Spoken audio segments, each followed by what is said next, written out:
So a patient walks into your medical office and hands you their medical insurance. They ask, "Is my insurance accepted here?" Do you know what information you need to ask or need to check? Uh, do you know the difference between the eligibility, benefits, copays, deductibles, coinsurance? In this video, I'll walk you through a realistic insurance verification scenario and show you the basic steps a medical receptionist or a patient support specialist should understand. So, welcome to Healthcare Skills Hub, where we help you develop practical skills for medical receptionists, patient support, virtual medical assistant, and healthcare administrative careers. Today we are going to learn the patient insurance verification step by step. So let's get started. Okay, so before we start the role play, let's understand what insurance verification means. In simple terms, insurance verification is the process of checking available insurance information, confirming the details such as whether the coverage appears active and what benefits or patient financial responsibilities may apply. But here's something extremely important. Insurance verification is not the same as guaranteeing payment. Coverage and benefits can depend on the patient's specific plan, services, provider, network status, authorization requirements, and other factors. Always follow your organization's procedures and payment requirements. When verifying the insurance, you may need information from the patient's insurance care and or your organization's registration system.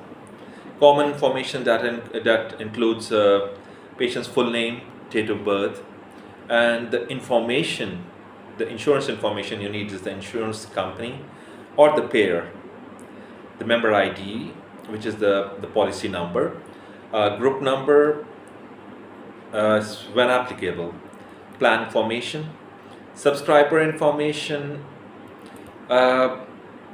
You also need the provider's name, the doctor's name, doctor's information like doctor's name, type, practice or the facility information. The exact information and workflow will vary depending on the healthcare organization and insurance payer. So if patient is calling you, "Good morning, ABC Clinic, Medical Clinic, this is Sarah speaking, how may I help you?" And the patient says that, "Hi, my name is John, I'm a new patient and I would like to schedule an appointment. I have insurance, but I'm not sure whether your clinic accepts it." So you'll say that, "I would be happy to help. May I have your full name and date of birth, please?" So my name is John, John Connor, John Johnson, John Michael, and my date of birth is March the 14th, 1988. "Thank you very much, Mr. John. May I also have the name of your insurance company?" "It's XYZ. There are multiple insurance companies." "So thank you very much. We'll need to verify your insurance information and the coverage according to our clinic's process. May I have your member ID and the group number if applicable?" So after checking the insurance in the system, you'll say that yes, your insurance is accepted or not accepted. But instead, you can say that we'll need to verify your insurance information because it takes time. The safer and more professional, because having an insurance card doesn't automatically means that every service provider or visit will be covered. So you have to check the insurance first. So first, make sure the patient information matches the information in your system and the insurance information you're reviewing. Pay attention to spellings, especially if You're writing John as Jon or Jonh or Jhon. The information won't appear. Even a small mismatch that can cause problem during the verification and the claim processing. So you have to look for the payer's name, means the information name, insurance name, member ID, group number, sorry, the subscriber information. So who is the subscriber? He might be the father or the mother, and the plan details. If something is missing or something doesn't match, don't guess. Always follow your organization's procedures for correcting and obtaining the information. So, checking the eligibility. What does the eligibility mean? Eligibility generally refers to whether the patient's coverage is active for the relevant date of service according to the information available from the payer. And there are a few more things we have to check here, like understanding the copay. What is a copay? A copay or copayment is generally a fixed amount that a patient may owe for a covered healthcare service, depending on the terms of their plan. For example, like your plan indicates a $30 specialist copay. It could be a zero, it could be any amount fixed by the insurance companies. Don't assume the copay is same for every service. Okay. Check the availability benefit information. Now there are also deductibles. A deductible is generally the amount a patient must pay for the covered healthcare services before the insurance plan begins paying according to the plan's terms. So this is a little bit tricky here, okay? The patient must pay for the covered healthcare services before the insurance plan begins paying according to the plan's terms. So, for example, the patient has a remaining deductible. So deductible can vary significantly between plans. So also verify the actual information rather than guessing. So the next is the coinsurance. What is a coinsurance? It's generally a percentage of the allowed amount for the covered service that the patient may be responsible for after applicable deductible requirements are met, depending on the plan. Like for example, the plan indicates 20% coinsurance for this service. So the next is checking the network status. Another important question is whether the provider or facility is considered in network or out of network. Like the patient asks you, does my insurance cover this doctor? So you always have to say, I will verify the provider's network status under your plan and review the information available. Again, don't guess. Network participation and benefits can depend on the specific plan. So next step is checking the authorization or referral requirements. Like we learned earlier that it depends on the payer to payer actually.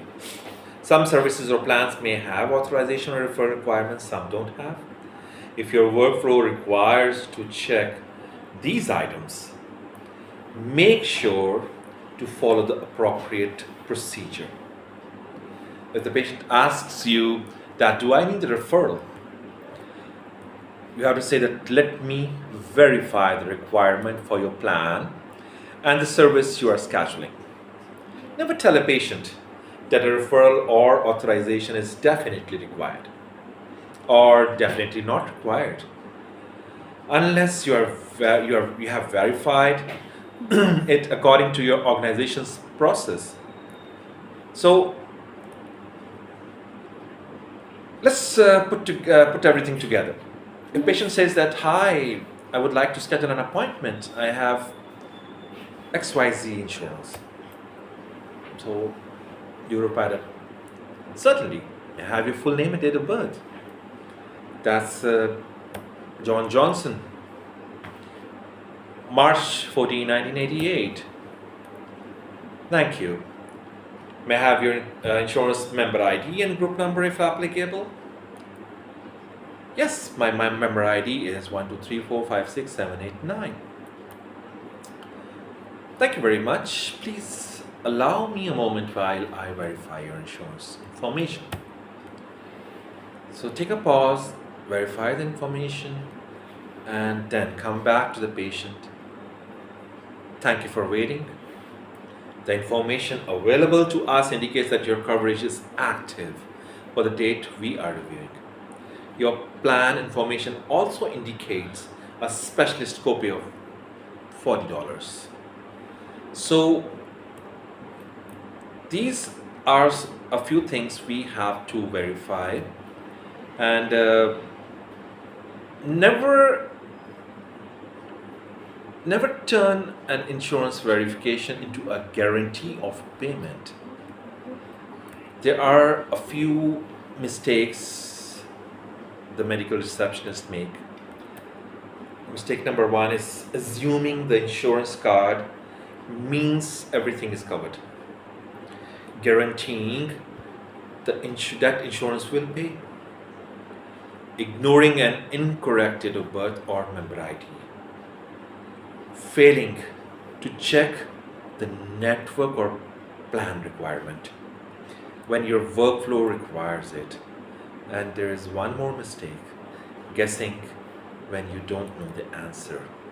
Always the better approach is, let me verify the information for you. Now there is a verify method. It's VERIFY. So verify the patient's identity, examine insurance information, review eligibility, identify benefits and requirements, follow payer clinic procedures, yield when unsure, verify instead of guessing. So this is the verify formula. So it is verify, examine, review, identify, follow, yield. So what if a patient does having this insurance card guarantee that my visit will be covered? I don't know, or yes, definitely, or C, we will verify your coverage and review the information available for your plan and service. Which is the correct answer?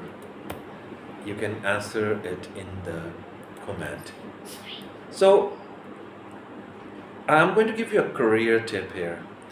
If you are preparing for a medical receptionist or a patient support interview, you may be asked, what steps would you take to verify a patient's information? A strong answer could be, I would verify the patient's demographic information, review the insurance details, check eligibility and relevant benefits, confirm the network or authorization requirements according to the organization's workflow, document the information accurately, and communicate that verification is not a guarantee of payment. This kind of answer that demonstrate both knowledge and professionalism. So today you learned the basic process of patient's information verification and the difference between the eligibility, benefits, copay, deductible, coinsurance, network status, and authorization requirements. And most importantly, remember, never guess, never guarantee payment. Verify the information and follow your organization's procedures. If this lesson helped you, like the video and subscribe to Healthcare Skills Hub for practical medical receptionist, patient support, and virtual medical assistant training. And don't forget to watch our other lessons on appointment scheduling, HIPAA, medical terminology, patient calls, and handling difficult or irate patients. Thank you for watching Healthcare Skills Hub. I'll see you in the next video. Bye-bye.